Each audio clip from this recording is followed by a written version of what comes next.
একটা কাঠ ফাটাবো এবার। ধর। কি হলো তোর, কি হলো? ওখানে দাঁড়া, সেই দিকে ফেল। আর একটু দূরে রাখ, আর দূরে রাখ না। দাঁড়া, মারবো।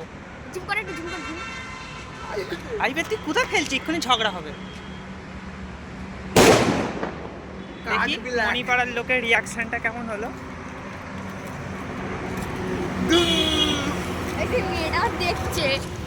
হাই গাইস, আমরা আজকে বোম ফাটাচ্ছি। কোথায় গেল সোহেল? আই রাখছে হ্যাবার মতন চলে গেছে। ওই চাঁদনি কোথায় গেলি? যা ঘর চলে যা।